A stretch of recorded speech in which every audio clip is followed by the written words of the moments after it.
Hello, welcome back to magazine Mitra. और आज हम कवर करने जा रहे हैं सितंबर महीने की जो हमारी मैगजीन है विजन आईएएस की, उसके सेकंड पार्ट को।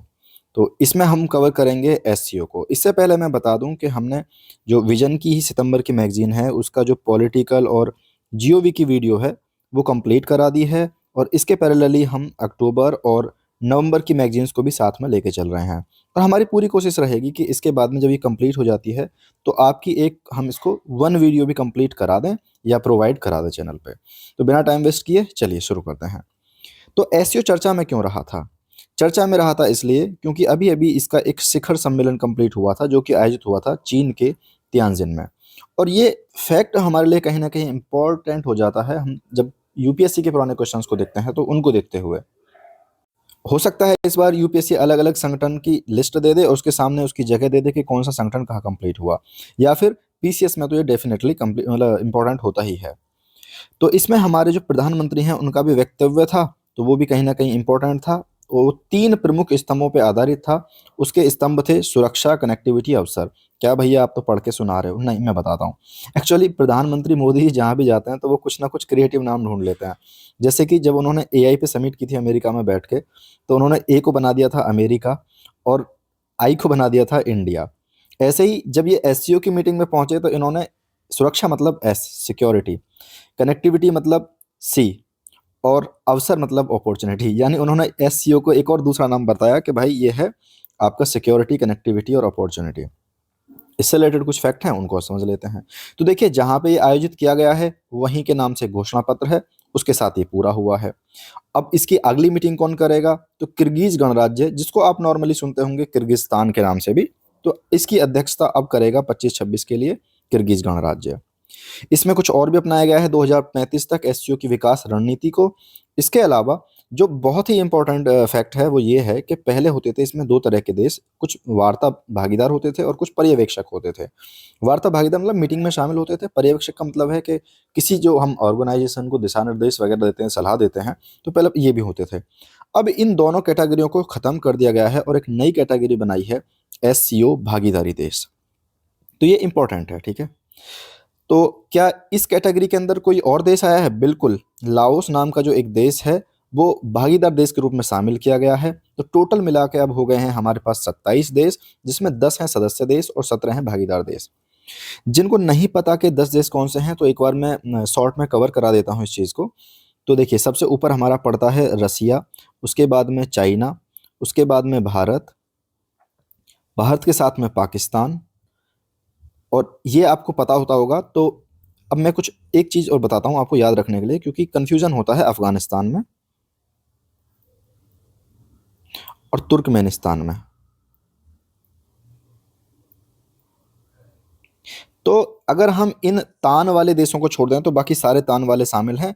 इसके अलावा बेलारूस और ईरान, ठीक है। तो ये जो देश हैं ये सदस्य देश हैं एससीओ के, और इनको आपको पता होना चाहिए। कई बार कन्फ्यूजन हो जाता है कि हम पढ़ते हैं किर्गिस्तान, उज़्बेकिस्तान, तजाकिस्तान, कज़ाकिस्तान, तो हमें लगता है कि शायद अफ़गानिस्तान भी होगा। तो अफ़गानिस्तान इसका जो देश नहीं है, ठीक है, बेलारूस है। अब एक और चीज़ है कि एससीओ जो है उसको स्वतंत्र राष्ट्रों का जो राष्ट्रमंडल है ना, यानी कॉमनवेल्थ ऑफ इंडिपेंडेंट स्टेट्स, तो इसमें पर्यवेक्षक का दर्जा भी इसको दिया गया है। अब सबसे पहला सवाल आता है कि ये क्या चीज़ है, तो इसको समझ लेते हैं।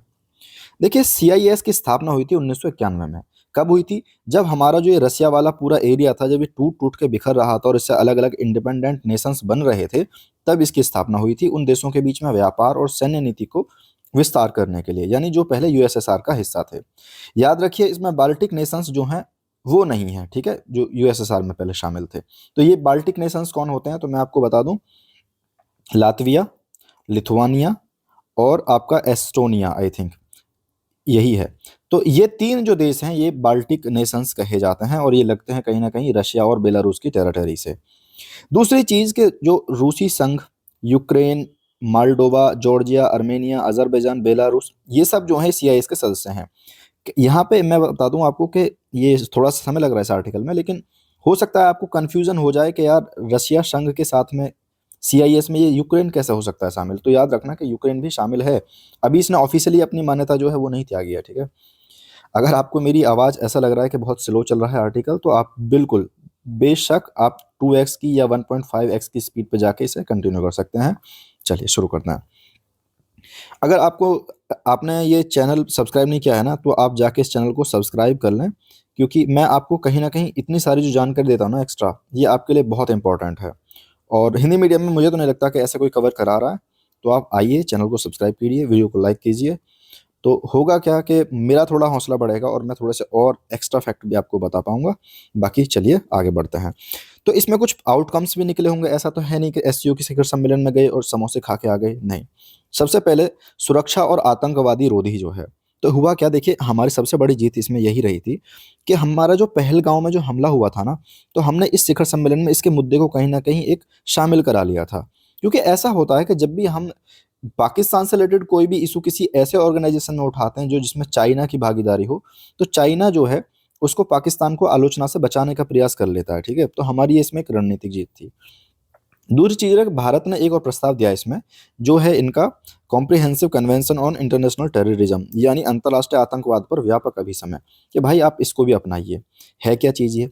1996 में, ये एक्चुअल में अभी नहीं है, बहुत पुराना है। 1996 में भारत ने प्रस्तुत किया था यूएन के बीच में एक ट्रीटी के रूप में। तो इसका उद्देश्य क्या है कि भाई आतंकवाद के जितने भी रूप हैं ना, उनको हम आपराधिक कृत्य मानेंगे और कहीं न कहीं पूरी दुनिया के लिए एक कानूनी ढाँचा बनाएँगे कि क्या किया जाए ऐसी चीज़ों के साथ में। इसके अलावा जो हमारा शंघाई कोऑपरेशन ऑर्गेनाइजेशन है, उसको एक एंटी ड्रग सेंटर के रूप में, और जो भी सुरक्षा से रिलेटेड खतरे हैं, उनका मुकाबला हम कैसे कर सकते हैं, उसके एक सेंटर के रूप में स्थापित करने के बारे में भी ये समझौता चल रहा है। कुछ और जो मुद्दे थे वो थे हमारे ग्लोबल गवर्नेंस, यानी वैश्विक गवर्नेंस और ट्रेड से रिलेटेड। तो चीन ने प्रस्ताव किया था भाई एक ग्लोबल गवर्नेंस इनिशिएटिव का, है ना? तो उसका भी कहीं न कहीं समर्थन किया गया है। तो ये ना संप्रभु, समानता, अंतर्राष्ट्रीय कानून का समान सम्मान करना है हमको, उसके अलावा सबसे गाइडेंस लेनी है, इस पे आधारित एक बहुपक्षवाद का समर्थन करता है। देखिए जो बच्चे नए होंगे या उन्होंने अभी-अभी प्रिपरेशन स्टार्ट की होगी, तो उन्हें नहीं पता होगा ये क्या होता है। तो मैं बता दूँ, अलग-अलग हम एक 3-4 चीज़ें चलते हैं। एक तो है यूनिपोलर, मल्टीपोलर, है ना? बाइपोलर। तो बहुपक्षवाद का मतलब है कि देखिए दुनिया में कोई एक देश की डोमिनेंस नहीं चलती है, अलग-अलग देशों का क्या बोलते हैं हम इक्वली ट्रीट करेंगे। तो इस तरह से एक ही पक्ष नहीं है कोई, या रसिया या अमेरिका, ऐसा कुछ नहीं है। तो अलग-अलग वास्तविक बहुपक्षवाद जो है उसका समर्थन करती है ये, ठीक है? और कहीं न कहीं हम कोशिश करते हैं कि भाई देखिए जो हमारी वेस्टर्न डोमिनेंस है अमेरिका की, यूरोप की, उसके जो प्रभुत्व वाला युग है उससे आगे बढ़ के हम कुछ अपना ट्राई करते हैं। इसके अलावा एससीओ का एक निर्यात, ऋण और निवेश तंत्र की दिशा में एससीओ विकास बैंक की स्थापना में भी कदम बढ़ाया है। ये एससीओ विकास बैंक क्या है? अब से पहले हमने सुने होंगे कि भाई वर्ल्ड बैंक है या आईएमएफ है, तो ये वित्तीय सहायता प्रदान करते हैं दुनिया को। तो हम कहीं न कहीं इस वेस्टर्न डोमिनेंस वाले चीज़ से ईस्टर्न में भी अपना कुछ अलग करने की कोशिश कर रहे हैं, जैसे कि एससीओ विकास बैंक। तो इसका उद्देश्य है कि भाई जो भी अवसंरचना है, अवसंरचना मतलब होता है इंफ्रास्ट्रक्चर, आपके अंदर सड़क, पुल, जिस जिस भी चीज़ का विकास करना है और विकास परियोजनाओं के लिए वित्त पोषित करना। साथ ही इसका उद्देश्य है कि हम यूरेशिया जो है उसको भी पश्चिमी वित्तीय संस्थाओं जैसे, यूरेशिया समझते हैं ना, यूरोप प्लस एशिया, तो पश्चिमी वित्तीय संस्थाओं जैसे कि वर्ल्ड बैंक वगैरह हुआ, तो नॉन डॉलर वाली जो चीज़ें हैं और कम शर्तें हैं, ऐसी एक विकल्प के रूप में प्रदान कर सकें। यानी हम पैरेलली इनके बराबर में अब खड़े होने की कोशिश कर रहे हैं। इसके अलावा तकनीकी सहयोग की बात की गई है कि एससीओ जो है सदस्य अब चीन की जो एक प्रणाली है ना, बेई-2 उपग्रह प्रणाली, उसका उपयोग कर सकते हैं। एक्चुअल में ये क्या है, ये ठीक वैसे ही है जैसे अमेरिका के हम जीपीएस का यूज़ करते हैं। तो उसने कहा है कि भाई अब एससीओ के सदस्य देश इसका भी यूज़ कर सकते हैं, और ये एक नेविगेशन प्रणाली है। इसमें क्या होगा, पीएनटी यानी पोजीशनिंग, नेविगेशन और टाइमिंग वगैरह की सेवा जो है प्रदान की जा सकेंगी। कुछ और छोटे-छोटे परिणाम हैं। सबसे पहले कि भारत का जो एक अ, वैश्विक विज़न है, एक पृथ्वी, एक परिवार, वो से होता है ना, वसुधैव कुटुंबकम। अच्छा बताना आप, वसुधैव कुटुंबकम की उक्ति कहाँ से ली गई है? तो एक पृथ्वी, एक परिवार और इसमें एक भविष्य भी जोड़ दिया है। तो इसको मान्यता दी गई है और साथ में कोशिश करिए कि भई हम समावेशी और सतत विकास को बढ़ावा देंगे। और आगे चलते हैं। भारत ने कुछ और भी है, जैसे सांस्कृतिक कूटनीति, लोगों के बीच विनिमय, यानी कुछ इधर के लोग उधर जाएँगे पढ़ने के लिए, उधर के इधर लोग आ रहे हैं, हम ऐसा करते हैं।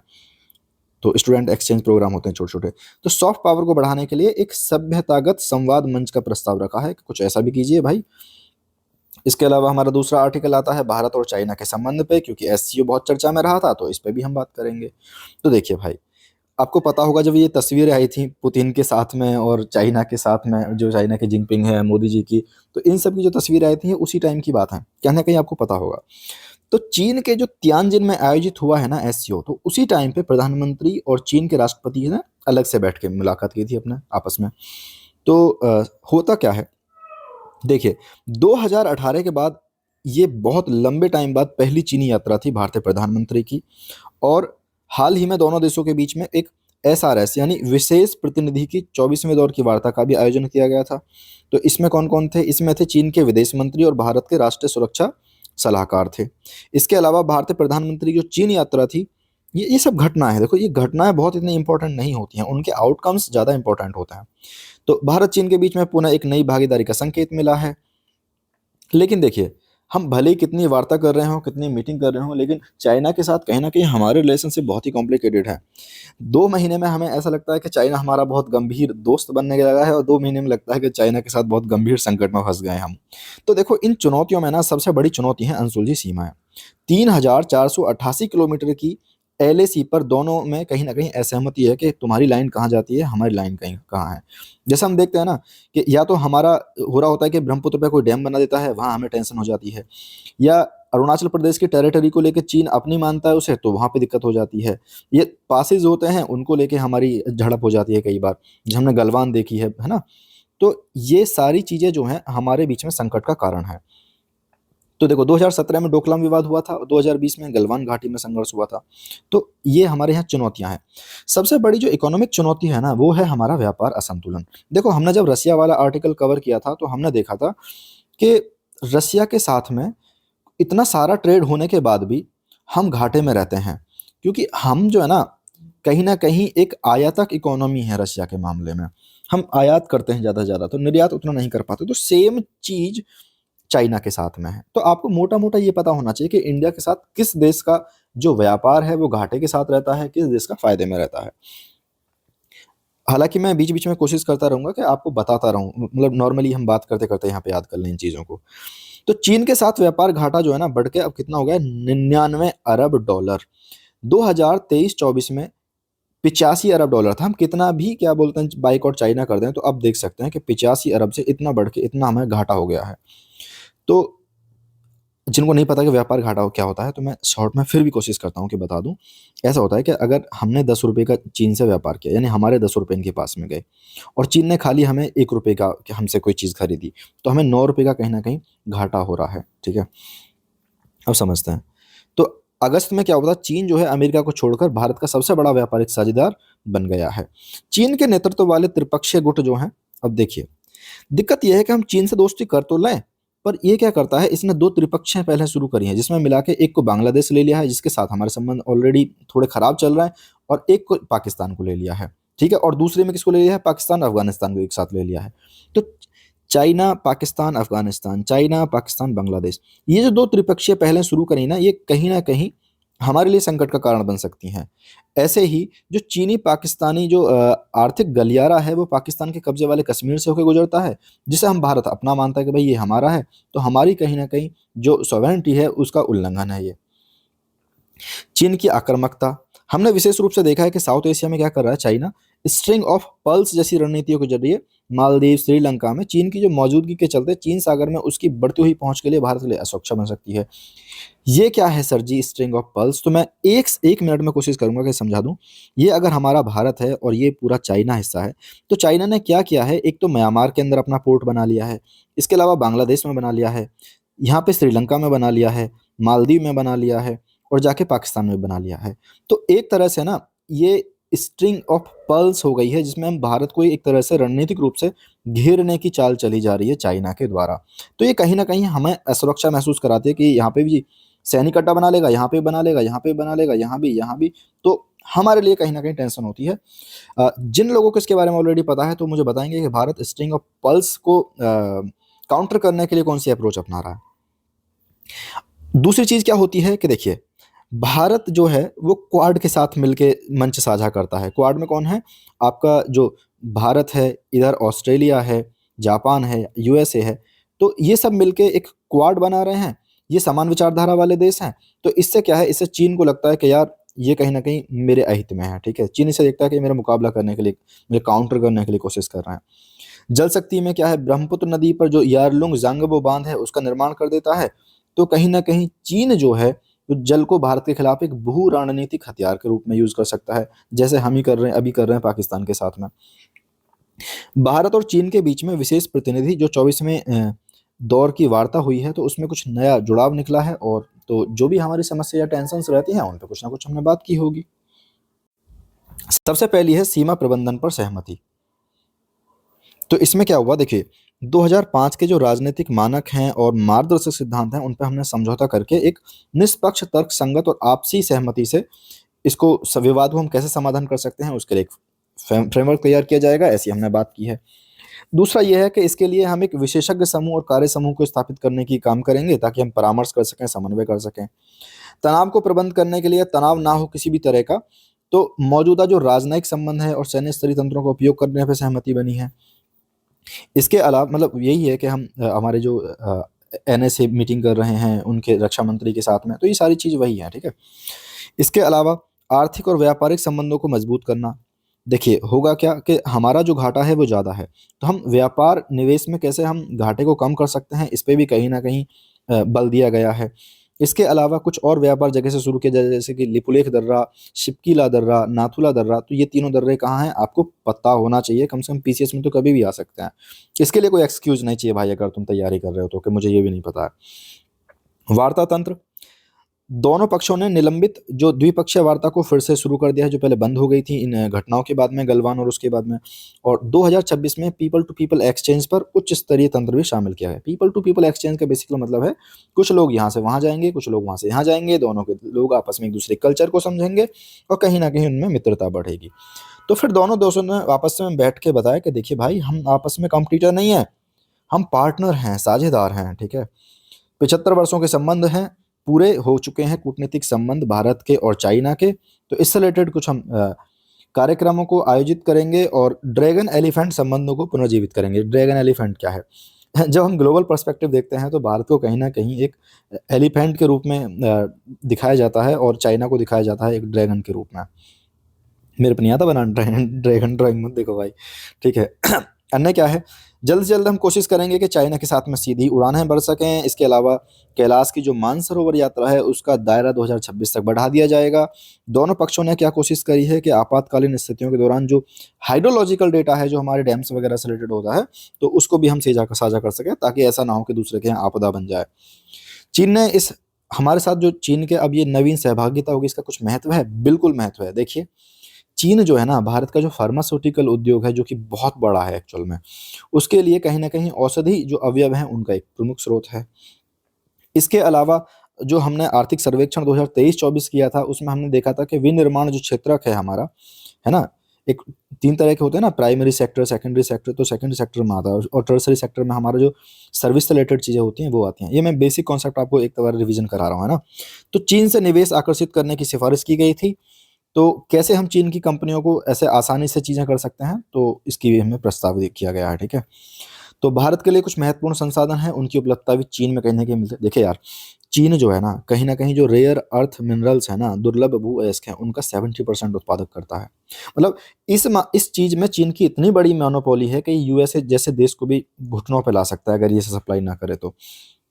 उनका यूज़ कहाँ होता है मैं बता दूँ, क्योंकि हम कोई डिफेंस से रिलेटेड चीज़ बना रहे हैं, सोलर प्लेट बना रहे हैं, तो जो भी आजकल हम तकनीक बना रहे हैं ना, टेक्नोलॉजी, तो उसमें कहीं न कहीं ये दुर्लभ भू अयस्क जो हैं बहुत इंपॉर्टेंट होते हैं। और 70% अगर किसी एक देश का कब्ज़ा है तो आप समझ सकते हैं। तो 70% का 90% का प्रसंस्करण करता है। बाकी भारत अपनी नवीकरण ऊर्जा लक्ष्यों को ज़रूरी सौर मॉडल बनाने हैं, सेल्स बनाने हैं, तो इसके लिए भी चाइना पर ही हम डिपेंडेंट हैं। वैश्विक प्रभाव क्या होगा? वैश्विक प्रभाव कुछ नहीं है, एशिया की प्रमुख शक्ति के रूप में भारत चीन के संबंध होंगे, तो वैश्विक शासन व्यवस्था में कुछ ना कुछ रचनात्मक होगा। और वैसे भी हम देखें तो ब्रिक्स के साथ में, एससीओ के साथ में, और भी कई सारे मंचों पे हम मंच साझा करते हैं। तो इस तरह से क्या बोलते हैं, ये हमारे लिए इंपॉर्टेंट हो जाता है। इसके अलावा भारत और चीन के जो अंतर्राष्ट्रीय संबंध हैं, अगर हम साथ में मिलकर काम करते हैं, तो जो पश्चिमी विश्व है, जैसे अमेरिका ने भी हम पर टैरिफ लाद रखे हैं, तो इन सब से हम मुकाबला कर सकते हैं। और कहीं न कहीं जब हम देखते हैं ना कि ये डब्ल्यूटीओ है, आईएमएफ है, यूएन है, इन पे अमेरिका, ब्रिटेन, फ्रांस, इन सब का डोमिनेंस होता है, तो हम उसको भी कहीं न कहीं काउंटर कर सकते हैं। साथ में मिलके। तो वैश्विक चुनौतियों का मुकाबला करना, वही फिर से वही कि जो भी जलवायु परिवर्तन हो रहा है, लोक स्वास्थ्य रिलेटेड है, ऊर्जा एजेंसी, इन सब पे हम काम कर सकते हैं। बाकी हम साथ मिलेंगे, दोस्ती करेंगे तो क्षेत्रीय शांति रहेगी, और कहीं ना कहीं हमारे अगर रीजन में स्थिरता रहती है तो ओवरऑल सारी चीज़ें सही रहेंगी, पूरे सब देशों के साथ व्यापार वगैरह बढ़िया से कर पाएंगे। बाकी इस पे एक बहुत चर्चा चल रही है कि हम क्यों ना चाइना इंडिया रसिया वाला जो ट्रायंगल है, या CIR या RIC, रशिया इंडिया चाइना को, अगर हम ट्रायंगल को मजबूत बना देते हैं तो US ने जो भी हम पे प्रतिबंध लगा रखे हैं तो उसका कहीं ना कहीं हम अच्छे से सामना कर पाएंगे। सामना ऐसे कि रसिया और चाइना इंडिया ये तीनों मिलेंगे। चाइना बहुत बड़ा मैन्युफैक्चरर है, इंडिया बहुत बड़ा मार्केट है, और इसके ये बहुत बड़ा हथियारों का उत्पादक है। तो हम पे उतना फर्क नहीं पड़ेगा वो उसके टैरिफ्स का, अगर ये ठीक से हम अपने संबंधों को निभा लेते हैं तो। अगला हमारा टॉपिक है भारत जापान साझेदारी। देखिए, अगर आपको ये कंटेंट पसंद आ रहा है और आप यहाँ तक बढ़ के आ गए हैं तो आई थिंक आ ही रहा होगा, तो जाके यार चैनल को सब्सक्राइब कर लो। देखो मेरे अभी तो बहुत ही कम सब्सक्राइबर हैं, तो बस ये है कि एक मोटिवेशन रहता होता रहेगा ना, मुझको लगेगा कि हाँ यार आपके लिए कुछ करना, मैं थोड़ा और डिटेल में जाके या और कॉन्सेप्ट पे जाके काम करूंगा है।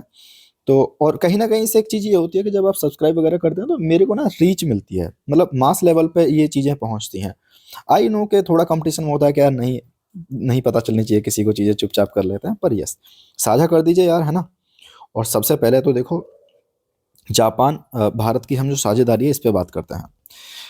तो जब इसकी SCO की मीटिंग हो रही थी उसी टाइम पे हमारे प्रधानमंत्री गए थे जापान में, वहाँ पे भी गए थे, है ना। तो हमने कुछ गए होंगे तो सेम चीज़ है कि कुछ तो समझौता करेंगे, कुछ तो यात्रा के परिणाम होंगे, या मोदी जी वहाँ पे गए और कुछ सुशी वगैरह खा के आ गए। अगले दशक के लिए भारत जापान संयुक्त विजन हमने कुछ तैयार किया है, तो उसमें कुछ 8 क्षेत्रों में हमने अपनी प्रायोरिटीज तय की हैं, जैसे कि आर्थिक साझेदारी, सुरक्षा, गतिशीलता, पारिस्थितिकी संधारणीयता, राज्य प्रांत सहभागिता।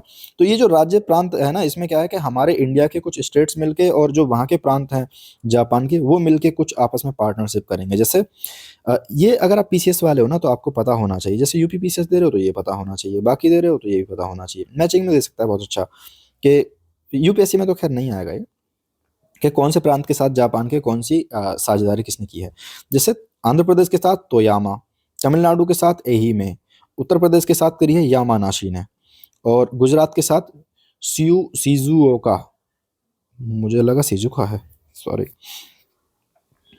आर्थिक सुरक्षा पहल, अर्धचालक अर्धचालक सेमीकंडक्टर होते हैं जो हमारे बहुत सारे उद्योग में, फोन में, बाकी ट्रांसमिशन जो बता रहे हैं उसमें इंपॉर्टेंट होते हैं। स्वच्छ ऊर्जा, दूरसंचार, ऐसे कोई भी मतलब बेसिकली जो भी टेक्नोलॉजी के क्षेत्र में है उसमें आपूर्ति श्रृंखला का लचीलेपन को बढ़ावा देना।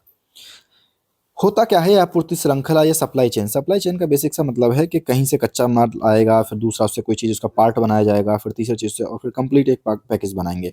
तो अगर कहीं बेसिक हमने अगर रॉ मटेरियल की सप्लाई नहीं हुई तो फाइनल प्रोडक्ट भी नहीं बन जाएगा, तो इसे ही बोलते हैं सप्लाई चेन। तो इसके लचीलेपन को बढ़ावा देने के लिए हमने काम किया है। बाकी अंतरिक्ष में हम सहयोग कर रहे हैं कि हमारा जो चंद्रयान 5 है ना, वो इसी के साथ जापान के साथ में हम कंप्लीट करने वाले हैं। इसके अलावा कुछ अन्य परिणाम निकले हैं, जैसे कि भाई हम सुरक्षा सहयोग पे घोषणा कर रहे हैं। इसके अलावा जो मानव संसाधन है, देखो हम जहाँ पे भी देश विदेश के साथ में बात करेंगे ना तो ये काम तो करेंगे कि मानव संसाधन का आदान प्रदान करने के लिए कुछ काम करेंगे। इवन इफ के हमने जब अफगानिस्तान के साथ इंडिया के रिलेशनशिप्स पढ़े थे तो वहाँ पे भी हमने एयर फ्रेट कॉरिडोर की शुरुआत करी थी। भारत जापान जो कृत्रिम बुद्धिमत्ता है उस पे हम पहल कर रहे हैं। इसके अलावा सतत ईंधन पहल पे काम कर रहे हैं। अगली पीढ़ी की जो साझेदारी, जैसे हम रेलवे में, विमान में, सड़क में, मेक इन इंडिया पे जो भी है, हम बहुत सारी चीज़ों के साथ मिलकर जापान में काम कर मतलब जापान के साथ मिलकर काम कर रहे हैं। तो भारत जापान के संबंधों का स्तंभ क्या है? तो देखिए 2014 में दोनों देशों ने ये बनाई थी, विशेष रणनीतिक और वैश्विक साझेदारी तक बढ़ाया था। मैंने एक क्लास में बताया था कि जब हम ऐसी बात करते हैं ना, स्पेशल स्ट्रेटेजिक पार्टनरशिप, इसका मतलब बेसिकली ये होता है कि हम इनकी तरह कहीं ना कहीं एक अलाइन की तरह काम कर रहे हैं, हालांकि ऑफिशियली अलाइन नहीं होता। तो इस लेवल के संबंध अगर किसी में आप पढ़ लो ना यहाँ पे कि वैश्विक और रणनीतिक, तो इसका मतलब ये है कि बहुत पक्के दोस्त बन गए हम। बताना आप इसके अगर पता हो तो आपको कि ये वाला हमने और किस किस के साथ में अपने मतलब कर रखा है। बाकी हम आर्थिक सहयोग करेंगे, तो इसमें क्या होगा, जो भी सेवाओं से रिलेटेड व्यापार है, नैसर्गिक व्यक्तियों की आवाजाही, इन सबको बढ़ाएंगे। और देखिए ये है जापान, जो आपका ईस्ट सी है, यहाँ के आसपास में हमारा जापान पड़ता है। यूपीएससी के पीवाईक्यूज में आया था कि जापान के जो द्वीप हैं इनको आप क्रम में लगाइए। तो जहाँ तक मुझे याद है यह है होक्काइडो, होन्शु और शिकोकू, क्यूशू। तो इनको आप क्रम को इसको याद रखना, उत्तर से दक्षिण है होक्काइडो, होन्शु, शिकोकू, क्यूशू। तो ये जापान के 4 द्वीप हैं, इनका उत्तर से दक्षिण की ओर क्रम है। तो ये आपको पता होना चाहिए, ठीक है। आगे बढ़ते हैं। द्विपक्षीय व्यापार, तो वही 2023-24 में कुल हमारा द्विपक्षीय व्यापार कितने का है? लगभग 23 बिलियन अमेरिकी डॉलर के आसपास है, जिसमें भारत के लिए जापान से निर्यात किया गया था 17.69 अरब। यहाँ भी देखो हम कहीं ना कहीं लॉस में चल रहा है ना। तो बहुत कम ऐसे देश हैं जिनके साथ हम सरप्लस में, जैसे कि इजराइल के बारे में हम पढ़ेंगे, तो इजराइल के साथ हम आमतौर पर सरप्लस में रहते हैं। अमेरिका के साथ में भी आई थिंक सरप्लस में ही रहते हैं, बाकी हम कंफर्म कर लेंगे इस वाले फैक्ट को। तो भारत के जो प्राथमिक आयातक हैं उनमें परमाणु रिएक्टर, तांबा, विद्युत मशीनरी वगैरह है, जबकि जब हम निर्यात करते हैं तो वही पेट्रोकेमिकल्स और वाहन, परमाणु रिएक्टर वगैरह, इन सब चीज़ों से रिलेटेड हम निर्यात करते हैं। बाकी भारत जापान जो औद्योगिक प्रतिस्पर्धा साझेदारी है, इसमें क्या है 2021 में भारत के लिए ये वाली चीज़ की गई थी। आगे आ जाओ। सुरक्षा सहयोग में क्या है? 2025 का सुरक्षा सहयोग पर संयुक्त घोषणा और 2015 के रक्षा उपकरण हस्तांतरण और गोपनीय जानकारी से रिलेटेड समझौते शामिल हैं। इसमें होता क्या है कि रक्षा मंत्री और विदेश मंत्री की 2+2 की मीटिंग होती है, यानी 2 लोग इधर के आएंगे, 2 लोग उधर के आएंगे। एक और चीज़ देखने की बात है सुरक्षा सहयोग में ही कि हम इसके साथ में कुछ जीमैक्स और धर्म गार्जियन जैसे द्विपक्षीय अभ्यास करते हैं।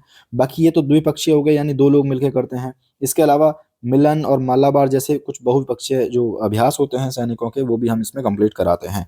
तो आपको ये फैक्ट तो पता होना चाहिए कि जीमैक्स तो याद हो जाता है कि जापान और इंडिया ऐसे करके कुछ, बाकी धर्म गार्जन भी आपको पता होना चाहिए कि किसके साथ में हम कर रहे हैं। ऑब्वियसली जापान के साथ कर रहे हैं।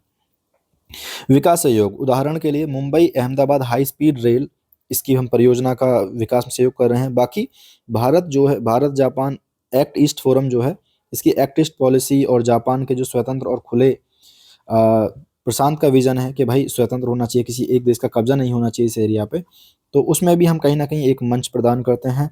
इसके अलावा वैश्विक और क्षेत्रीय व्यवस्था में भारत जापान की क्या रहती है? तो वही है कि हम देखो सबसे पहले नियम आधारित वैश्विक व्यवस्था की बात करते हैं कि देखिए किसी का डोमिनेंस नहीं होना चाहिए, रूल बेस्ड होनी चाहिए। दूसरी बात, स्वतंत्र और खुला हिंद प्रशांत के लिए प्रतिबद्ध हैं हम दोनों ही देश, कि सबके लिए होना चाहिए, ऐसा नहीं कि किसी एक देश इस पे डोमिनेंस जमा के बैठा है। इसके अलावा जो हम क्वाड में मंच साझा करते हैं, क्वाड में जैसे कि हमने बताया था कि यूएसए, ऑस्ट्रेलिया, जापान और इंडिया। तो अभी हालांकि क्वाड की इंपॉर्टेंस बहुत कम हो गई है, मतलब यूएसए जब से आया है, यूएसए ने एक तरह से मार ही दिया क्वाड को। ये भी पता नहीं आजकल की हालत देखे तो कब छोड़ के भाग जाए क्वाड को वो। तो यहाँ पर क्या बोलते हैं, हम समुद्री सुरक्षा और इम्पोर्टेंट जो टेक्नोलॉजी होती हैं इनकी आपूर्ति श्रृंखलाओं को समन्वय करते हैं, और कहीं ना कहीं जो हिंद प्रशांत क्षेत्र में एक तरफा कोई रुख है उसको संतुलित करने की कोशिश करते हैं, बहुपक्षवाद को बढ़ावा देते हैं, और यूएनएससी में जो है सुधारों पर निकटता से सहयोग करते हैं, और कहीं ना कहीं हम एक दूसरे के लिए आपस में स्थायी सीट की उम्मीदवारी का समर्थन भी करते हैं। जापान कहता है कि भाई देखो इंडिया को यूएनएससी में जो 5 देश है ना, उनके अलावा भी इंडिया को भी देनी चाहिए, और हम कहते हैं जापान को भी दो भाई। बाकी हम दोनों देश मिलकर अफ्रीका विकास के लिए काम कर रहे हैं। तो उसमें एएजीसी यानी एशियन अफ्रीका ग्रोथ कॉरिडोर 2017 में ये लोकतांत्रिक, सतत और समावेशी विकास को बढ़ावा देने के लिए हमने स्थापित किया था। और इसके अलावा जो सतत आर्थिक विकास के लिए भी हम काम कर रहे हैं, पहल कर रहे हैं, जैसे कि हमने ऑस्ट्रेलिया के साथ में सहयोग किया था। ऑस्ट्रेलिया के साथ क्यों किया था? क्योंकि ऑस्ट्रेलिया भी कहीं ना कहीं काफ़ी सारे मिनरल्स का एक हब है ना। बाकी कल एक इम्पॉर्टेंट न्यूज़ आई थी, मतलब मेरे कल में, आप पता नहीं कब देख रहे होंगे वीडियो को, वो ये थी कि यूएसए ने जो है ना, मैं आपको बता रहा हूँ, इसके अलावा यूएसए ने जो हमारा इंटरनेशनल सोलर अलायंस था ना, जिसका मुख्यालय गुरुग्राम में पड़ता है, भारत ने फ्रांस ने साथ मिलकर ये बनाया था, तो उसको लेफ्ट कर दिया है। तो ये फैक्ट आपको पता होना चाहिए कि अब यूएसए जो है आईएसए का सदस्य नहीं रहा है, ठीक है। तो फ्रांस के साथ मिलके बनाया था।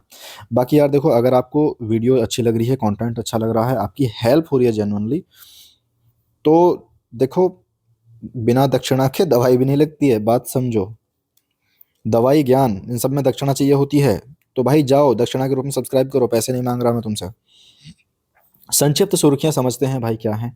नया रणनीतिक यूरोपीय संघ भारत एजेंडा। अब इसमें क्या हुआ है देखिए, जो यूरोपियन कमीशन है उसने और उच्च स्तरीय प्रतिनिधि ने नए रणनीतिक यूरोपीय भारत एजेंडा के रूप में कुछ चीज़ों को अपनाया है। तो ये एक तरह से क्या है, हमारे लिए ऐतिहासिक उपलब्धि है।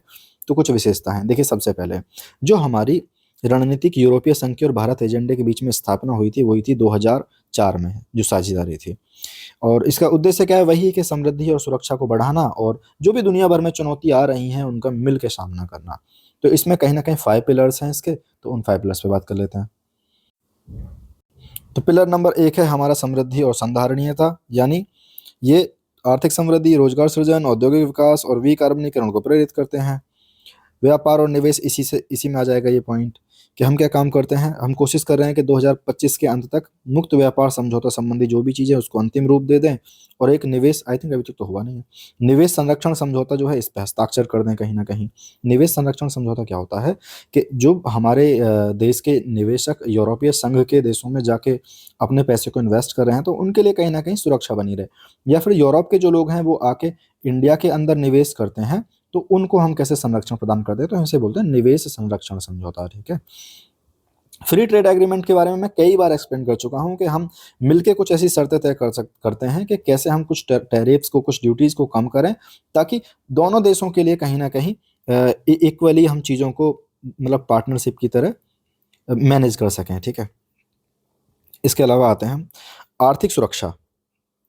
आर्थिक सुरक्षा और आपूर्ति श्रृंखला, यानी व्यापार और जो आपकी प्रौद्योगिकी परिषद है, उसके भीतर हम आर्थिक सुरक्षा को सुदृढ़ करना, चुनिंदा मूल्य श्रृंखलाओं में निजी क्षेत्र की भागीदारी के लिए निर्माण करना।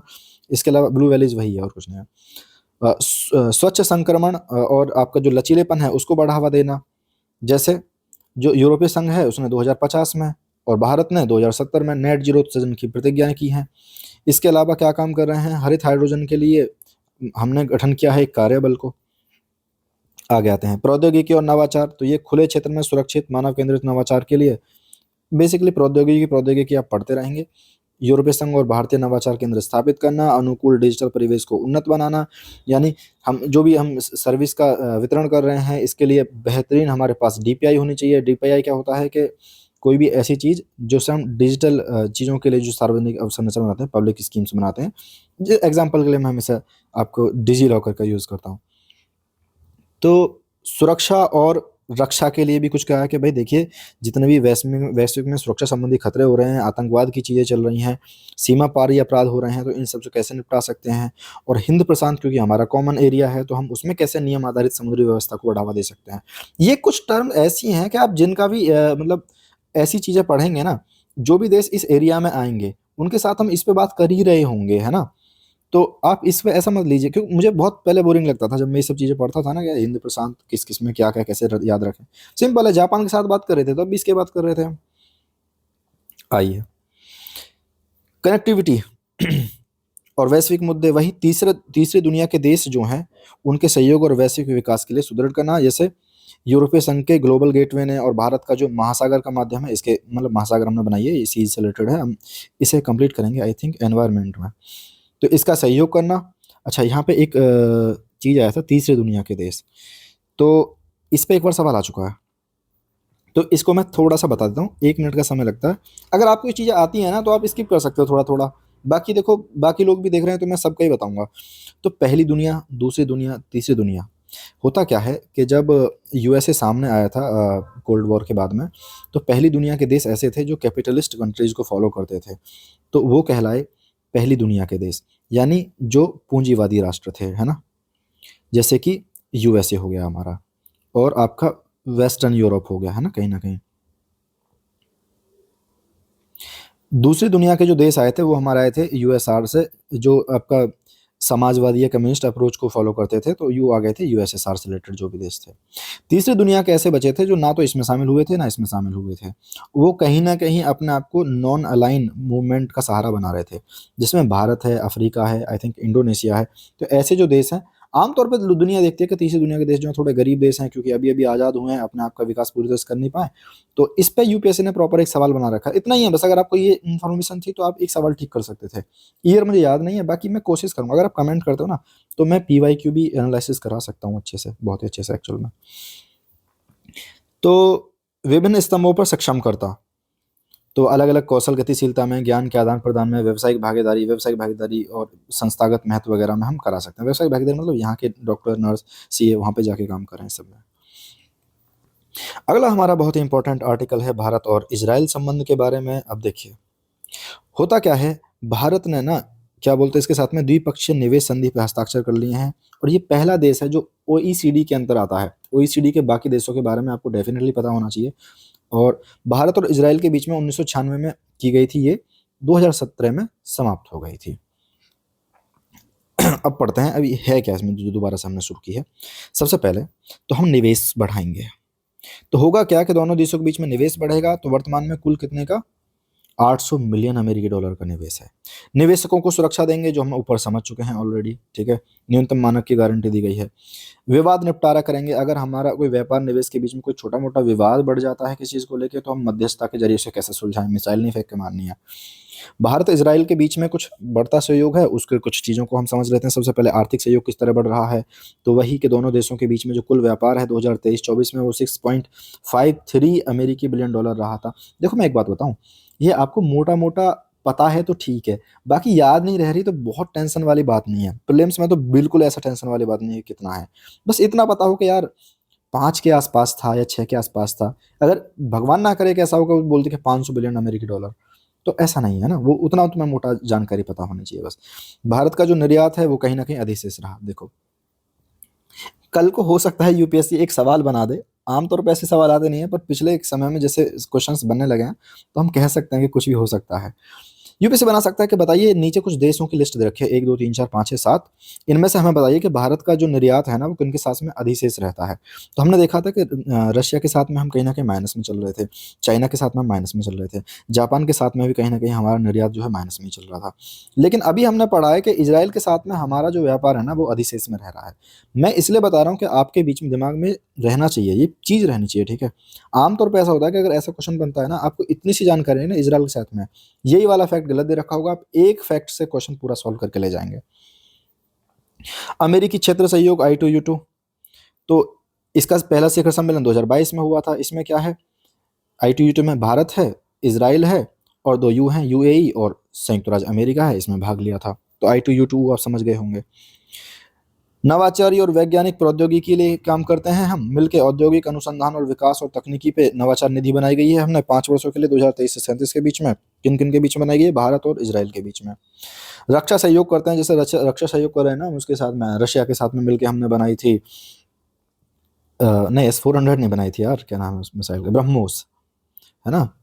तो ऐसे ही हम इसके साथ मिलकर बराक 8 मिसाइल प्रणाली जो है इसको हमने विकसित किया है। बाकी ये पोर्ट है, बहुत चर्चा में रहता है, हाइफा पोर्ट जो है, ये कहीं ना कहीं हम पोर्ट कॉल के रूप में इसका यूज़ करते हैं। इसके अलावा कुछ छोटे मोटे समझौते होते हैं, जैसे कि भाई सांस्कृतिक आदान प्रदान करेंगे, लोगों का आदान प्रदान करेंगे, स्वास्थ्य चिकित्सा के सहयोग करेंगे, कृषि में, जल संबंधी सारे समझौते में हम करेंगे, ठीक है। थोड़ा सा समझ लेते हैं कि जो बायलैटरल इन्वेस्टमेंट जो ट्रीटी होती है इसके बारे में, द्विपक्षीय निवेश संधि के बारे में। तो एक पारस्परिक कानूनी समझौता है जो 2 संप्रभु देशों के बीच में संपन्न किया जाता है। और हम क्या कहते हैं कि देखिए हम एक दूसरे में निवेश बढ़ाएंगे और जो निवेशक हैं उनकी सुरक्षा करेंगे। इंटरनेशनल कानून के रूप में एक भाग लेता है, तो इसमें कहाँ किसके हिसाब से बनता है, ये चलता है जो आपका इंटरनेशनल कोर्ट ऑफ जस्टिस है, उसमें जो धारा 38(1)(a) है, इसके अंतर्गत ये सारे समझौते आते हैं। भारत का मॉडल क्या है इसमें, तो इसमें लिया गया था, मॉडल टेक्स्ट को अपनाया गया था 2015 में। और किसका स्थान लिया था, 1993 में जो चलता आ रहा था भारत मॉडल BIT का स्थान इसका लिया था। हाल के कौन कौन से में साथ हुआ हमने, इसके अलावा उज्बेकिस्तान में जो अमीरात है इसके अंदर, किर्गिस्तान वगैरह के साथ में हमने ये सेम चीज़ की है।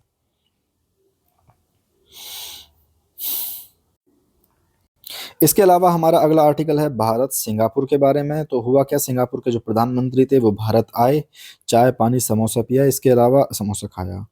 इसके अलावा कुछ 60 साल पूरे हुए तो उन्होंने भी अपना कुछ परिणाम निकाले होंगे, उन पे एक नज़र डालते हैं। सबसे पहले इनके साथ भी हमने व्यापारिक रणनीति साझेदारी की है कि भाई देखिए दूर तक की सोचते हैं, कोई ठोस रोड मैप अपनाते हैं जिससे हम 8 इंपॉर्टेंट सेक्टर जो हैं उन पे काम कर सकें। वो 8 इंपॉर्टेंट वही होते हैं, आप कितनी बार रट लो उन्हें। आर्थिक सहयोग, तो क्या करेंगे हम, जो हमारे व्यापारिक आर्थिक सहयोग समझौता चल रहा है उसकी तीसरी समीक्षा शुरू करेंगे, और जो भी इसके साथ में हम कर रहे हैं 2025 में आसियान भारत वस्तु व्यापार समझौता उसकी भी समीक्षा करेंगे। इसके अलावा भारत का जो सेमीकंडक्टर इंडस्ट्री है उसका समर्थन करेगा ये सिंगापुर, और सिंगापुर जो है पूंजी बाजार कनेक्टिविटी को प्रदान करेगा, पैसे देगा एक तरह से। इनडायरेक्ट और अंतरिक्ष में हम क्या काम करेंगे, जो इंडिया का इन स्पेस है और इसके अलावा जो अंतरिक्ष प्रौद्योगिकी और उद्योग कार्यालय है सिंगापुर का, उनके बीच में कहीं ना कहीं हम सहयोग देंगे। रक्षा और सुरक्षा में क्या काम करेंगे, रक्षा सहयोग में हम मिलके क्वांटम कंप्यूटिंग में, एआई में, ऑटोमेशन में, और जो मानव रहित जो पोत होते हैं उनके जो भी क्षेत्र हैं उसमें हम सहयोग करेंगे और मजबूत करेंगे। दोनों मिलकर के सीमा पार का जो आतंकवाद होता है या आतंकवाद की जो फंडिंग कर रहे हैं, पैसे दे रहे हैं उनको, उसको मिला करके उनसे मजबूती से मतलब निपटेंगे। इसके अलावा डिजिटलीकरण में कुछ सहयोग करेंगे, जैसे कि डिजिटल वित्त हुआ, फिनटेक हुआ। फिनटेक मतलब होता है फाइनेंस और टेक्नोलॉजी को साथ मिला के जो एक शब्द बना दिया है। साइबर सुरक्षा पे काम करेंगे, पूंजी संबंधी जो भी बाजार है उसको मजबूत करने की कोशिश करेंगे। सीमा पार भुगतान के लिए अब यूपीआई और पे नाउ यहाँ सिंगापुर का है, तो ये मिलके एक एक साथ काम करने की कोशिश करेंगे। देखो पता है आई थिंक इस पे भी सवाल आया था 25 में। आपको पता होना चाहिए कि किन किन कंट्री में अब यूपीआई की एक्सेप्टेंस हो गई है और कहाँ कहाँ रुपे कार्ड जो है हमारा वो चल गया है।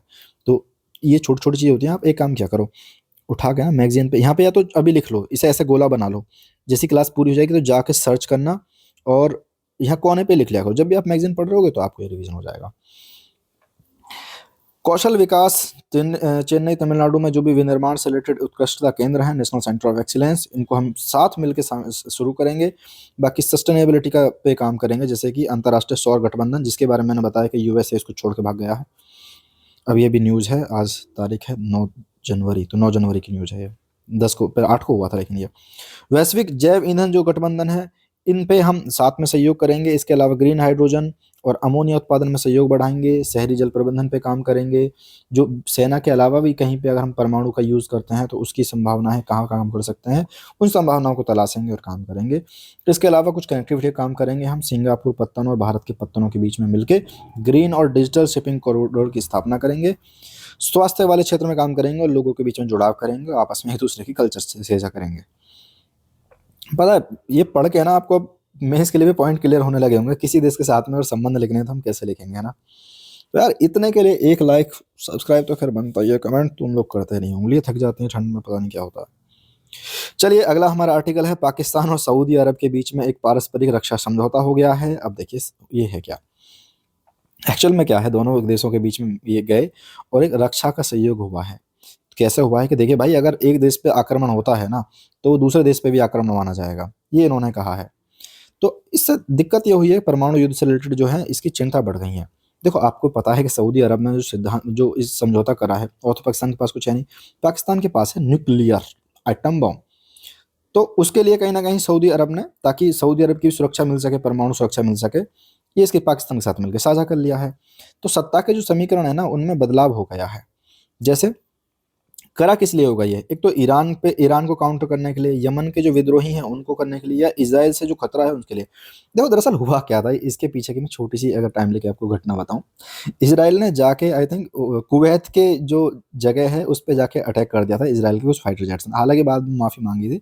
तो आसपास के जितने भी ये देश है ना अरेबियन पेनिनसुला के, तो इन लोगों में कहीं ना कहीं खौफ हो गया कि यार ऐसा तो कोई भी देश कल को आके हमारी टेरिटरी में घुस के मार जाएगा। तो एक काम करते हैं, पाकिस्तान के साथ मिलके हम एक डिफेंस पे साझा कर लेते हैं कि देखिए हम दोनों में से अगर किसी पर अटैक हुआ तो वो दोनों पे अटैक हुआ माना जाएगा, दोनों साथ मिलके लड़ेंगे। हालांकि ये टेंशन की बात इसलिए क्योंकि सऊदी हमारा एक अच्छा दोस्त है और पाकिस्तान एक बढ़िया दुश्मन है। तो इससे कभी भी हमारा संबंध खराब होते चलते रहते हैं। तो क्या अगर ऐसी कल को कोई घटना घटती है, कल को हम ऑपरेशन सिंदूर 2.0 जारी रखते हैं, तो क्या सऊदी अरब भी आएगा क्या लड़ने उसके साथ में।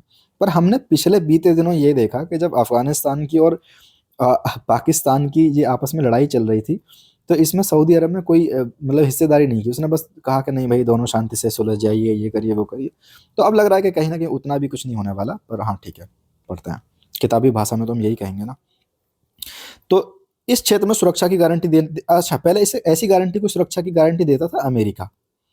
तो अब ये अमेरिका की भूमिका कहीं ना कहीं कम हो रही है, क्योंकि अमेरिका का जो सहयोगी है इसराइल, वो गाजा और अन्य पड़ोसी क्षेत्रों पे हमला कर रहा है, तो कहीं ना कहीं कम हो रहा है। भाई ऐसा हुआ था कि कुवैत में जब इसराइल ने अटैक किया था ना, तो कुवैत में एक्चुअल में सेना का बेस है, गारंटी ले रखी है अमेरिका ने कुवैत की सुरक्षा की, और वहीं अमेरिका का दूसरा दोस्त उस पर आके हमला कर रहा है। तो आई थिंक आप इस एंगल को डिटेल में समझ गए होंगे। ऐसे ही बस जियोपॉलिटिक्स में थोड़ा ज़्यादा इंटरेस्ट है मेरा। इससे क्षेत्र में भावनात्मक हो जाता हूँ, तो ज़्यादा टाइम हो गया, स्किप कर दिया करो यार, ठीक है। हालाँकि पता होना चाहिए तुम्हें ना। इससे क्षेत्र में जो भी रणनीतिक शून्य का फ़ायदा उठा के कहीं न कहीं चीन भी आके अपनी कोशिश करेगा कि यार मैं भी अपना कुछ देखता हूँ ऐसे ही। भारत में चक्कर क्या है? भारत में ये है कि देखो, भारत में आतंकवाद बहुत फैलता है, क्योंकि पाकिस्तान के कारण। तो अगर पाकिस्तान ऐसे कोई कल को पाकिस्तान के साथ में हमारे सैन्य टकराव हो जाते हैं, तो सामरिक प्रतिरोध के रूप में इसका इस्तेमाल कर सकता है ये। भारत के और सऊदी के साथ के कैसे संबंध है, तो समझिए भाई। 2010 में रियाद घोषणा पत्र अपनाया था, उसमें हमने कहीं न कहीं जो सऊदी है उसके साथ में जो रणनीतिक साझेदारी है उसको एक औपचारिक रूप दिया था। और 2023 में द्विपक्षीय व्यापार हमारा बहुत ज़्यादा था, जिसमें भारत निवल आयातक बना रहा है इसमें भी। और 2024 में भारत में कुल, हाँ देखो, यहाँ पे हमारा व्यापार में तो कोई खास फ़ायदा होता नहीं है, हम आयात की तरह काम करते हैं इनमें। पर देखने वाली बात ये है कि हमारा जो रेमिटेंस होता है कि भारत के लोग वहाँ जाके कुछ ड्राइवर कर रहे हैं, कुछ और काम कर रहे हैं, तो वहाँ से जो मोटा पैसा आता है ना इंडिया के अंदर में, तो उसे बोलते हैं हम रेमिटेंस। तो कहीं न कहीं देखें ना कि टोटल रेमिटेंस का 6.7% सऊदी अरब से ही आता है। तो ये हमारे लिए कहीं न कहीं बहुत बड़ा इम्पोर्टेंट है। बाकी ऊर्जा साझेदारी भी हम कर रहे हैं कि भारत जो है कहीं न कहीं तीसरा सबसे बड़ा, सऊदी अरब जो है भारत के लिए तीसरा सबसे बड़ा कच्चे तेल का आपूर्ति करता है। अगला हमारा आर्टिकल आता है, अनेक देशों ने फिलिस्तीन को राज्य के रूप में मान्यता देनी प्रदान कर दी है। अच्छा, तो फिलिस्तीन स्टेट नहीं है, कंट्री नहीं है। देखो समझते चक्कर क्या है। यूके, कनाडा, पुर्तगाल, ऑस्ट्रेलिया। फिर से देख लो, यूके, कनाडा, यानी यूके, कनाडा, पुर्तगाल और ऑस्ट्रेलिया, इन्होंने मिलके ना अब जो फ़िलिस्तीन है उसको एक स्टेट के रूप में मान्यता दे दी है कि भाई हम अपनी ओर से साइन करते हैं कि इसको भी एक राज्य माना, देश माना जाए, है ना? तो अब ऐसा करने वाले जो है ना संयुक्त राष्ट्र के 140 से ज़्यादा देश हो गए, यानी कुछ ने अभी भी नहीं दी है। तो भारत की क्या स्थिति है? देखो, मैं कई बार इसे बता चुका हूँ, तो पुराने आर्टिकल में इतनी बार रिपीट हो जाती है ना चीज़ें। 1988 में पहले ही जो है भारत जो है फ़िलिस्तीन को एक राज्य के रूप में एक्सेप्ट कर चुका है, मान्यता दे चुका है। हुआ क्या है, अभी जो यूएनजी है, यूएन जनरल असेंबली में न्यूयॉर्क घोषणा पत्र के इसमें मतदान किया था। तो ये क्या था? द्विराष्ट्र समाधान के बारे में था। किताबी भाषा बहुत टफ हो जाती है, समझते हैं। ये फ़िलिस्तीन है और ये आपका इज़राइल है। तो चक्कर ये है कि द्विराष्ट्र समाधान के, देखो भाई, अपना फ़िलिस्तीन अपना एक नेशन बन जाए, इज़राइल अपना एक अलग नेशन बन जाए, इस चीज़ को लेके मतदान चल रहा है। इज़राइल कहता है कि देखिए भाई, ये अलग से कोई देश नहीं है, ये हमारी ज़मीन पे कब्ज़ा करके बैठे हैं पैलेस्टीन। और बाकी द्विराष्ट्र समाधान कहता है कि नहीं भाई, समझिए आप, 2 अलग-अलग नेशंस हैं, इस पे ध्यान दीजिए। तो इस चीज़ को लेके अभी शांतिपूर्ण समाधान को लेके इसका उल्लेख करता है, तो इस पे बात हुई थी, ठीक है। अब आते हैं इस पे। अच्छा, मैंने आई थिंक अक्टूबर वाली मैगज़ीन में कवर कराया था, एक बहुत इम्पोर्टेंट वर्ड था। आप मुझे बताओगे वो क्या है? होता क्या है कि जो 2 आपस में विरोधी देश होते हैं ना, हम जब कोई तीसरा देश उनके साथ में, दोनों के साथ में ठीक से मित्रता निभाने की कोशिश करता है, तो उस चीज़ को क्या बोलते हैं? जैसे सपोज़ करो, इंडिया और पाकिस्तान आपस में विरोधी हैं, या इज़राइल और फ़िलिस्तीन आपस में विरोधी हैं। तो कोई देश इन दोनों के साथ में अच्छे से प्यार से संबंध बनाने की कोशिश करता है, तो इसको हम क्या बोलते हैं? आप इस वाली टर्मिनोलॉजी को कमेंट करके बताना। राज्यों की मान्यता। जब कोई देश किसी अन्य इकाई के रूप में स्वीकार करता है, तो उसे मान्यता कहा जाता है कि भाई हाँ, अब हम इसको एक नेशन के रूप में एक्सेप्ट करते हैं, तो हमने इसको एक तरह से मान्यता दे दी है। ये कब से आया है? 1933 में हुआ था मॉन्टेविडियो कन्वेंशन, तो उसका एक आर्टिकल है, आर्टिकल 1, तो वो किसी को स्टेट का दर्जा देने के मानदंड जो है उनको परिभाषित करता है। ये आपके यूपीएससी के पेपर में भी आ चुका है कि किसको एक स्टेट कहेंगे, हालाँकि उसकी लैंग्वेज बहुत टफ थी। तो देखो, किसी भी चीज़, किसी भी जगह को स्टेट मानने के लिए कुछ इंपॉर्टेंट शर्तें हैं। नंबर 1, वहाँ पे जनसंख्या स्थायी होनी चाहिए। नंबर 2, वहाँ का जो भू-क्षेत्र है, यानी ज़मीन भी होनी चाहिए, उसकी अपनी एक सरकार होनी चाहिए, और अन्य राष्ट्रों से संबंध स्थापित करने की क्षमता भी होनी चाहिए। इसे हम आसान भाषा में संप्रभुता बोलते हैं। प्रभुता, ठीक है। देखिए, जैसे हम बात करते हैं तिब्बत, क्या तिब्बत एक स्टेट हुआ? नहीं, क्योंकि उसकी सरकार तो है, जनसंख्या भी है, लेकिन अभी वो अपना भूभाग खो चुका है, वो चाइना के पास में है। क्या आज़ादी से पहले इंडिया जो है एक स्टेट के रूप में हम कहेंगे इसमें? नहीं, क्योंकि अन्य राष्ट्रों से संबंध स्थापित करने की क्षमता थी, हमारे पास नहीं थी। ये तीनों हम क्राइटेरिया पूरे करते थे। अभी हम नेशन हैं? बिल्कुल हैं। होता क्या है, अगर किसी को हम स्टेट की मान्यता देते हैं तो सबसे पहले वो दूसरे देशों के साथ में राजनयिक संबंध स्थापित कर सकता है, अपने वहाँ पे डिप्लोमेट्स को भेज सकता है, अन्य राष्ट्रों के साथ में संधियाँ कर सकता है, यूएन के जो कुछ विशेषाधिकार हैं वो मिल सकते हैं, इसके अलावा यूएनओ का सदस्य बन सकता है। तो फिलिस्तीन सदस्य नहीं है क्या यूएनओ का? बिल्कुल नहीं है। वो अभी क्या है, एक स्थायी पर्यवेक्षक राष्ट्र जाके बैठता है, उसकी अपनी एक सीट है, लेकिन वो कंप्लीट मेंबर नहीं है यूएन का। तो क्या होता है, अगर यूएन द्वारा मान्यता दे दी जाती है तो समझिए भाई, यदि किसी सरकार को मान्यता देती हैं ना देते हैं, ये काम यूएन का नहीं है, ठीक है। तो इस किसी देश को किसी नए राज्य को सरकार को मान्यता देने का काम जो है ना, राज्य और सरकारों का है। यूएन अपने आप में कुछ नहीं है। दूसरा, यूएन ना तो कोई राज्य है ना ही कोई सरकार है। कल को स्टेटमेंट बना दे यूपीएससी, संयुक्त राष्ट्र एक राज्य के रूप में काम करता है, इसकी अपनी सरकार होती है। नहीं भाई, इसका ऐसा कुछ नहीं है। दूसरा, ना ही इसके पास कोई ऐसे उपकरण है कि वो किसी राष्ट्र को मान्यता दे दे कि भाई चलिए भाई इसको बना देते हैं।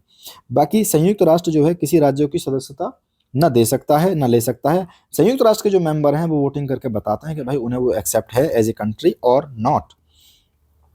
2.4.6 हमारा आर्टिकल है वैश्विक एआई शासन के लिए। पहले हैं हम, इससे पहले नीति आयोग ने भी ऐसी ही एक सिमिलर रिपोर्ट निकाली थी एआई से रिलेटेड, वो पढ़ेंगे। बहुत ही बोरिंग मतलब होता है ऐसा आर्टिकल, पर समझिए भाई इंटरेस्टिंग बनाएंगे हम। तो भारत में जो यूएनजीए हाल ही में जो यूएनजीए है उसने एआई गवर्नेंस पे अंतर्राष्ट्रीय सहयोग को बढ़ावा देने के लिए हम कैसे कर सकते हैं, तो उसके लिए 2 तंत्र स्थापित करने की घोषणा की है। सबसे पहला है पैक्ट फॉर फ्यूचर यानी भविष्य के लिए संधि, दूसरा है डिजिटल समझौता यानी ग्लोबल डिजिटल कॉम्पैक्ट। तो इसी में इसने बताया है कि कैसे हम इंटरनेशनली जो नॉन मिलिटरीली जो एआई शासन है उस पे हम कैसे काम कर सकते हैं। तो नए तंत्रों के बारे में सबसे पहले समझते हैं। कृत्रिम बुद्धिमत्ता पर स्वतंत्र अंतर्राष्ट्रीय वैज्ञानिक पैनल। तो होता क्या है कि एआई के जो अवसर हैं, जो इससे टेंशन्स हो सकती हैं, उन पे जो भी है इस सब का शोध का संश्लेषण विश्लेषण करते हुए एआई की वैज्ञानिक समझ को हम बढ़ावा देंगे। दूसरा, एआई गवर्नेंस पर वर्ल्ड में बैठ के लोगों के साथ में बात करेंगे, अंतर्राष्ट्रीय सहयोग पर चर्चा करेंगे और कौन सी प्रथाएं अच्छी हैं सबके लिए, कौन सी चीज़ें साझा काम आ सकती हैं, एआई पर हम कौन सी चीज़ें यूज़ कर सकते हैं अपनी गवर्नेंस को एज ए ओपन यूज़ करने में। तो इन सब के रूप में एक मंच पे कार्य करने की कोशिश करेंगे। जो अन्य संयुक्त राष्ट्र तंत्र हैं, सबसे पहले भविष्य के लिए समझौता। तो इसमें क्या होगा, जो हमारे एसडीजी हैं टोटल कितने हैं, 17। तो इस पे जब हम प्राप्त करने के लिए जो भी चुनौती हैं, उन अवसर को समान दिशा में मार्ग करने के लिए तैयार करेंगे। 2024 में एक शिखर सम्मेलन में ये चीज़ अपनाई गई थी। दूसरा है आपका वैश्विक डिजिटल समझौता, तो वही है डिजिटल सहयोग करेंगे एआई शासन के लिए व्यापक, ये भी सेम ही चीज़ है। बाकी AI for good global summit में क्या है, एसडीजीज को आगे बढ़ाने के लिए हम वैश्विक प्रभावों के लिए ऐसे अनुप्रयोग का विस्तार करेंगे जो एआई से काम आ सकते हैं। बाकी एक एआई की नैतिकता से यूनेस्को की सिफारिश भी है, 2021 में करी गई थी। आई थिंक हमारा आज का लास्ट आर्टिकल है वो है नरसंहार। उसके बाद आप सुनोगे नहीं तो मैं बता दूं, जो लोग अभी तक देख रहे हैं तो जाके सब्सक्राइब कर लीजिए महाराज, और आपको ओबियस सी बात है हेल्प हो रही होगी, वरना आप 1-1.5 घंटे की वीडियो यहाँ तक थोड़ी देखते हुए आएंगे। तो कर लीजिए, गुरु दक्षिणा दीजिए भाई। चलिए शुरू करते हैं। ज्ञान लगेगा नहीं वरना ब्रह्म राक्षस। संयुक्त राष्ट्र द्वारा अधिकृत स्वतंत्र जांच आयोग की रिपोर्ट में बताया गया है कि देखिए, गाजा जो है ना, मतलब इसराइल, गाजा में जो है इसराइल कहीं ना कहीं जो कार्रवाई कर रहा है वो एक तरह से नरसंहार की रोकथाम, मतलब इस पे हम अभी समय पे काम करना चाहिए। तो होता क्या है, इस अभी समय को नरसंहार अभी समय कहते हैं यार। नरसंहार नरसंहार इसको शब्द को मैं आसान करता हूँ पहले। देखिए होता क्या है, अगर किसी भी आप नेशन के सिटीजन्स के साथ में, ठीक है, या फिर किसी एक कल्चर को फॉलो करने वाले एथनिक ग्रुप के साथ में, यानी लोगों के साथ में आप पूरी उनकी रेस को समाप्त करने पे जब आ जाते हैं तो इसे बोलते हैं नरसंहार। यानी जैसे जूस के साथ जो इजराइल कर रहा था, अब या फिर कह सकते हैं कि कश्मीरी हिंदूज के साथ एक तरह से जो हो रहा था, तो ये एक नरसंहार वाली कैटेगरी आ जाती है कि आप किसी को धर्म, जाति, नेशनलिटी के आधार पर किसी पूरी पॉपुलेशन को ख़त्म करना चाह रहे हैं। तो नरसंहार अभी समय के बारे में थोड़ा समझते हैं। तो किसी राष्ट्रीयता, निर्जातीय, नस्लीय, धार्मिक समूह को पूर्णतया अंश से समाप्त करने के इरादे से कोई कार्रवाई की जाती है तो नरसंहार बोलते हैं। तो ये ऐसा अपराध है, जरूरी नहीं है कि युद्ध हो रहा है तब ये चीज़ें हो रही होगी, हो सकता है किसी शांति के समय भी ये घटित हो रही हो। बाकी इसके पक्ष हस्ताक्षर कितने कितने के हैं, 41 देश जो हैं उन्होंने साइन कर रखा है और 153 देश इसके पक्षकार देश हैं।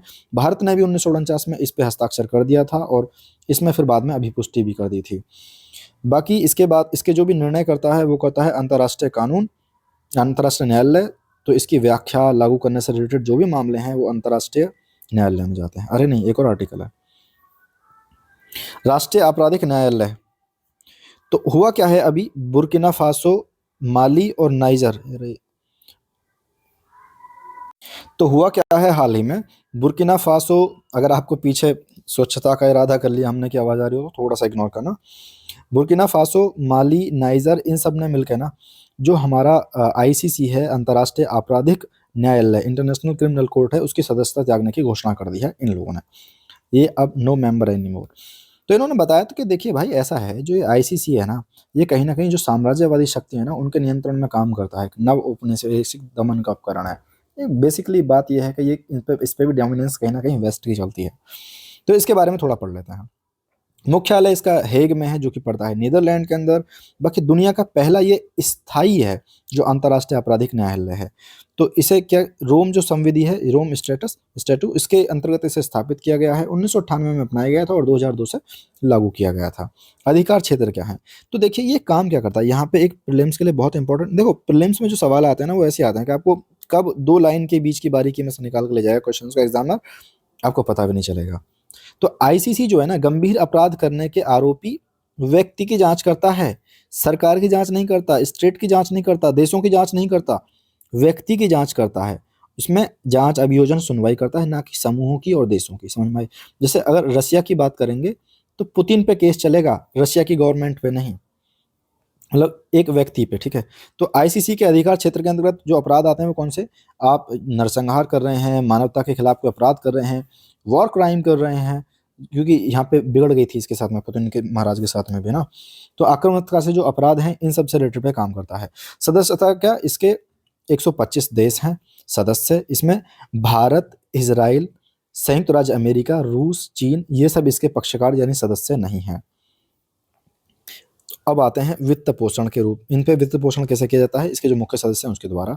बाकी देखो ये बात समझो, आईसीसी के जो निर्णय होते हैं ना वो बाध्यकारी होते हैं, बाइंडिंग होते हैं।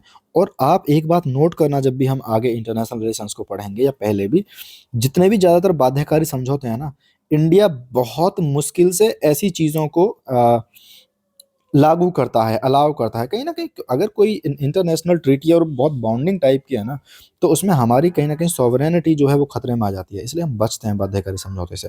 तो आईसीसी क्या है, बाध्यकारी, और भारत इसका सदस्य नहीं है, ये दो बात आपको रटी होनी चाहिए। अंतर्राष्ट्रीय आपराधिक न्यायालय से जुड़ी कुछ समस्या हैं, उनको समझते हैं। देखिए इस पे सबसे पहले वही जो इन लोगों ने, बुर्किना फासो, इन सब ने बताया था कि ये पक्षपातपूर्ण करता है, कि ये पश्चिमी देशों के हितों में काम करता है, यानी साम्राज्यवादी न्यायालय के रूप में काम करता है। दूसरा कि इसमें जो है ना सार्वभौमिक अधिकार क्षेत्र, इसकी कमी है, यानी कोई शक्तिशाली जो राष्ट्र है उसका सदस्य है नहीं, केवल उन घटनाओं पर सुनवाई करता है जो 2002 के बाद में हुई हैं। दूसरा इसका राजनीतिक प्रतिरोध, कि भाई देखिए इजरायली प्रधानमंत्री के खिलाफ इसने कर दिया था, वारंट को लागू करने से इनकार कर दिया था इसने, क्या बोलते हैं, आईसीसी ने, वरना कर दो तो भाई सबके खिलाफ करो ना। इसके अलावा आते हैं प्रवर्तन संबंधी सीमाएं क्या है। अब देखो यार, तुम कोर्ट बना के बैठे हो, तुम्हारी अपनी कोई पुलिस नहीं है, तुम गिरफ्तार कैसे कर नहीं सकते।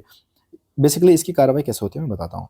सपोज करो इंडिया अगर आईसीसी का मेंबर होता, तो पुतिन के खिलाफ अगर वारंट जारी कर रखे हैं, तो पुतिन जैसे ही इंडिया में आए तो होगा क्या कि इंडिया अरेस्ट करेगा पुतिन को, और अरेस्ट करके यहाँ पहुँचाएगा, ये होता।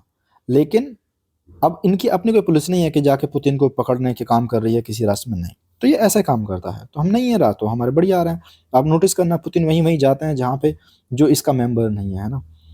तो सहयोग पर अन्य देशों पे निर्भर है, ठीक है। क्या होता है ना, इतना बोलते बोलते थोड़ी सी थकान हो जाती है, पर शुरू करते हैं। स्कारबोरो शोल, ये चर्चा में रहा है। होता क्या है, फिलीपींस ने स्कारबोरो शोल पर जो चीन ने अपना नेचर रिजर्व स्थापित कर रहा है उसका, तो उसकी कदम की आलोचना करी है। ये वाला जो एरिया है इसे बोलते हैं स्कारबोरो शोल। तो इसमें चीन में हुइयांग द्वीप पर और फिलिस्तीन में इसे बोलते हैं पानाटैग शोल, और ये पड़ता है दक्षिणी चीन सागर में। तो ये क्या है, एक एटॉल है, यानी प्रवालों से मिलके जो द्वीप बनते हैं ना, ये वो है। और आप बताना कि भारत के पास कौन सी प्रवाल द्वीप है। चीन और फिलीपींस दोनों इसे अपना हिस्सा मानते हैं, तो इस चीज़ को लेकर में विवाद रहता है। ये है आई थिंक आज का लास्ट, बिल्कुल। बगराम एयर बेस, तो इसमें क्या है, देखिए अभी हुआ क्या, जब अमेरिका चला गया था छोड़ के, तो एक वहाँ पे एयर बेस था अफगानिस्तान के अंदर। तो अफगानिस्तान में एक बेस है एयर बेस, ये एक्चुअल में चाइना की टेरिटरी के पास पड़ता है, यानी नॉर्थ की साइड पड़ता है अफगानिस्तान में। तो यह अफगानिस्तान का सबसे बड़ा एयर बेस है। राजधानी काबुल के उत्तर में स्थित है। 1950 में से विकसित किया था सोवियत संघ ने, जब वो वहाँ पे कब्जा जमाने की कोशिश कर रहा था। जब सोवियत सेना पीछे हट गई थी तो 1990 के दशक में तालिबान ने और नॉर्दर्न अलायंस जो भी थी उनके बीच में ये संघर्ष का केंद्र बन गया था। इसके बाद में अमेरिका ने आतंकी हमला जो हुआ था उसके बाद में अफगानिस्तान में जो कब्जा कर लिया था, एक तरह से बोल सकते हैं हम। तो ये मुख्य केंद्र बन गया था। अब ये बीच में छोड़ के चला गया, फिर वापस से ट्रम्प को याद आया, अरे नहीं यार, हमें ये एयरबेस चाहिए ताकि हम चाइना की निगरानी कर सकें। 2021 में अमेरिकी और जो नाटो है इनके सैनिकों ने बगराम एयरबेस को खाली कर दिया था, जब ये यहाँ से चले गए थे वापस अपने देश में, इसको छोड़ के तालिबान के भरोसे। बाकी आज के आर्टिकल में, आज के जो ये टॉपिक है इसमें इतना ही। और अगली वीडियो को देखने के लिए हमारे प्लेलिस्ट में जाएं, उसको चेक करें। जिन लोगों को टेंशन हो रही है कि यार ये मैगजीन कहाँ मिलेगी, तो हमारे डिस्क्रिप्शन में जाओ, वहाँ पे लिंक दे रखा है। कैसी लगी ये वीडियो उस पर लाइक करके मुझे बता दो। कहीं कहीं आपको अगर कुछ कमी महसूस हो रही है या मैं थोड़ा और इसे एक्सप्लेन करूँ टाइम लेके, तो वो बताओ। अगर आप चाह रहे हो कि मैं बहुत जल्दी से चीज़ों को केवल पढ़ के सुना दूँ, तो मुझे वो बताओ। आपकी फीडबैक जैसी होगी मैं उस पर काम करूँगा। Thank you, bye bye, take care, all the best.